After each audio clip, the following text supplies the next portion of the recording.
শীতকালে মুরগির বাচ্চা মারা যাবার কারণও প্রতিকার। শীতকাল চলে এসেছে ভালো মতোই। গত কয়েকদিন ধরে ভোরবেলা ভালোই শীত পড়েছে।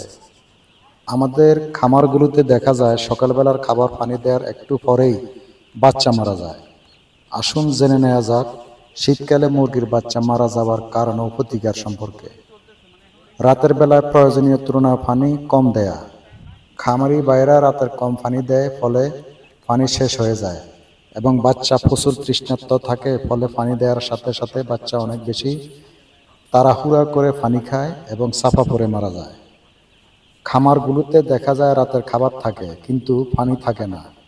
অনেক সময় অতিরিক্ত খাবার খেয়ে পানি খেতে না পেরে বাচ্চা মারা যায়।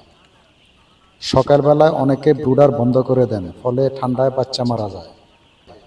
সকালবেলা দেয়া পানির তাপমাত্রা কম থাকে, ফলে বাচ্চা মারা যেতে পারে।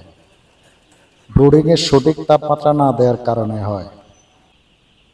এর প্রতিকার: রাতের বেলা পর্যাপ্ত পরিমাণ পানি দিতে হবে, যেন গ্যাপ না থাকে। সকালে খাবার পানি দেওয়ার সময় প্রথমে খাবার তারপর পানি দেয়া। সকালবেলার সঠিক তাপমাত্রা নিয়ন্ত্রণ করা। প্রয়োজনে সকালবেলা কুসুম গরম পানি দেয়া। ভালো ব্রুডিং ব্যবস্থাপনা। ভেজা পেপার থাকলে তা সরিয়ে ফেলা। ধন্যবাদ।